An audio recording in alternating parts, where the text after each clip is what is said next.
Next आपका पंचम प्रश्न है, एतेषां प्रश्नानाम् उत्तराणि पूर्णवाक्येन वदन्तु लिखन्तु च।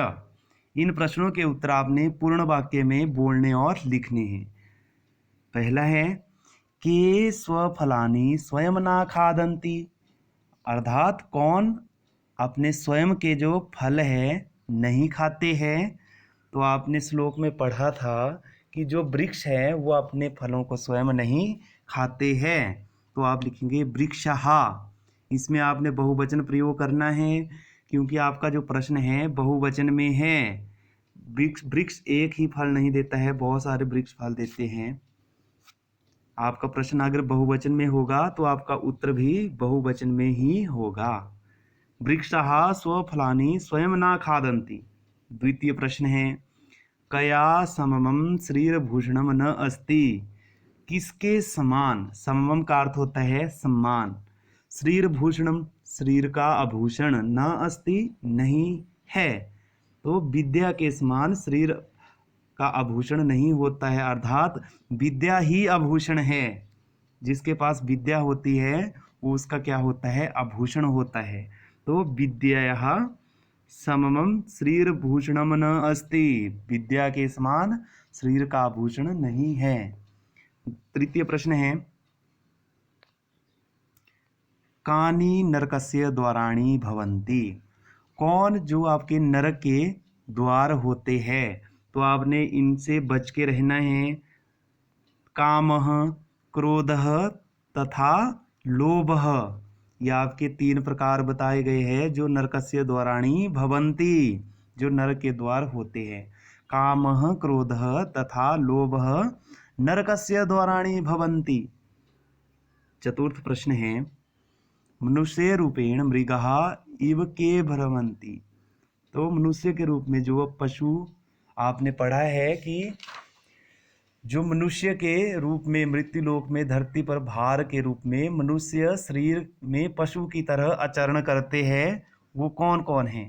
तो येषां न विद्या तपः न दानम न ज्ञानम न शीलम गुणः न धर्मः भवन्ति, अर्थात जिनके पास न विद्या है, न तपस्या है, तपः न दानम और ना दान है, ना शीलम गुण और ना ही अच्छा स्वभाव है, ना गुण है और ना ही धर्म आचरण है, वे क्या है, इस संसार में एक भार के रूप में मनुष्य शरीर में पशु की तरह आचरण करते हैं। तो इस प्रकार से आपने नहीं बनना है बच्चों। आपके पास सभी गुण होने चाहिए और कोशिश करनी चाहिए इन गुणों को अपनाने की। अस्माकं वाणी कीदृशी भवेत्, हमारी वाणी कैसी होनी चाहिए। तो हमारी वाणी कैसी होनी चाहिए, रसवती होनी चाहिए। रसवती होता है जिसमें कटु शब्द ना प्रयोग हो। अस्माकं वाणी रसवती भवेत्, जिसको सुनकर लोगों को बुरा ना लगे, ऐसी वाणी का हमने प्रयोग करना है। आपका षष्ठ प्रश्न है, स्थूल पद माधृत्य प्रश्न निर्माणम कुर्वन्तु। आपने स्थूल पदों को भरना है, यहाँ पे प्रश्न निर्माण करना है इसका। लक्ष्मी ही ज्ञान दानवती भवेत्, जो आपकी लक्ष्मी होती है, धन होता है, वो उसका हमें क्या करना चाहिए, दान करना चाहिए। तो आप लिखेंगे, लक्ष्मी आपका स्त्रीलिंग है तो किम शब्द आपने प्रयोग करना है, तो बनेगा आपका का दानवती भवेत्। द्वितीय प्रश्न है, क्रोधः नरकस्य द्वारम मन्यते। तो यहाँ पे आपने 3 प्रकार के द्वार पढ़े थे, कामः, क्रोधः तथा लोभः। तो उनमें से एक आपके पास दिया गया है, तो आपने एक में एक वचन का ही प्रयोग करना है। तो किम शब्द का एक वचन होता है कह। कह नरकस्य द्वारम मन्यते, किसको नरक का द्वार माना जाता है, तो क्रोधः को माना जाता है। आपका तृतीय प्रश्न है, दानेन हीनाः मनुष्याः न शोभन्ते, अर्थात दान के बिना जो मनुष्य हैं वो शोभा नहीं देते हैं। तो आपने यहाँ पे तृतीय विभक्ति का प्रयोग किया गया है, तो आपने भी किम शब्द में तृतीय विभक्ति एक वचन का प्रयोग करना है। दान में आपका तृतीय विभक्ति का प्रयोग है, तो प्रश्न भी तृतीय विभक्ति में ही बनेगा। तो कह कौके, कम कौकान और तृतीय में केन काभ्यम कई। तो केन हीनाः मनुष्याः न शोभन्ते। चतुर्थ प्रश्न है क्रोधः मनुष्यस्य नाशम करोति। अब जो क्रोध है मनुष्य का क्या करता है, नाश करता है। तो आपने यहाँ पे मनुष्यस्य आपको अंडरलाइन यहाँ पे बोल्ड किया गया है, तो इसमें आपका षष्ठी विभक्ति का प्रयोग किया गया है। तो आपने जब किम शब्द का प्रयोग करना है तो आपने षष्ठी विभक्ति का ही प्रयोग करना है। तो कैसे बनेगा, क्रोधः किम शब्द में षष्ठी विभक्ति का प्रयोग किया तो कस्य कयो केशाम होता है। तो यहाँ पे एक वचन का प्रयोग है, तो एक वचन ही प्रयोग करेंगे। कस्य नाशम करोति, क्रोध किसका नाश करता है। प्रश्न आपका पंचम है क्षुधिया सममम शरीर पीड़नम न भवति। अब यहाँ पे क्षुधिया का अर्थ आपको पहले पता होना चाहिए, उसके बाद ही आप यहाँ पे उत्तर भी लिखेंगे और प्रश्नों को याद भी कर सकेंगे। जो क्षुधिया का अर्थ होता है भूख होता है अर्थात भूख के समान शरीर को पीड़ा देने वाला नहीं होता है, अर्थात भूख होती है जो वो शरीर को पीड़ा देती है। तो आपने इसमें तृतीय विभक्ति का प्रयोग करना है, क्योंकि क्षुध में आपका तृतीय विभक्ति का प्रयोग हुआ है और यह स्त्रीलिंग है।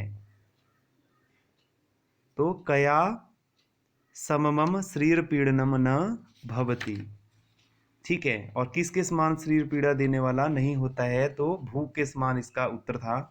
नेक्स्ट प्रश्न है सप्तम प्रश्न, उचित भावम इति चिन्हिन अंकितम कुर्वन्तु। यहाँ पे आपने राइट चिन्ह लगाना है जो उचित भाव यहाँ पे निकलता है। जैसे आपके पास प्रश्न है क वाणी रसवती यस्य, जो वाणी है उसमें क्या होना चाहिए, रस होना चाहिए, आनंद से युक्त होनी चाहिए। तो यहाँ पे आप प्रयोग करेंगे, पहला है आपके पास नरः सर्वदा मधुराम वाणी बदेत, जो मनुष्य को सदा मधुर वाणी बोलनी चाहिए। द्वितीय आपके पास ऑप्शन है नरः सरलाम कठोराम च वाणी बदेत, मनुष्य को सरल और कठोर वाणी बोलनी चाहिए। तृतीय प्रश्न है आपके पास दिया गया ऑप्शन नरः यदा कदा मधुराम वाणी बदेत, उसको कभी कभार जैसे मधुर वाणी बोलनी चाहिए। तो इसका जो सही उत्तर है, सही इसका भाव उत्पन्न होता है नरः सर्वदा मधुराम वाणी बदेत। तो आप इसका उत्तर प्रथम लिखेंगे जो आपके पास ऑप्शन है। आपके पास नेक्स्ट प्रश्न है प्रोपकाराय स्ताम विभूत्यः, जो आपका प्रोपकार है तो उसमें क्या करना चाहिए हमें, जो सज्जन लोगों की जो आपकी वस्तुएं होती है वो किस लिए होती है, वो होती है परोपकार के लिए।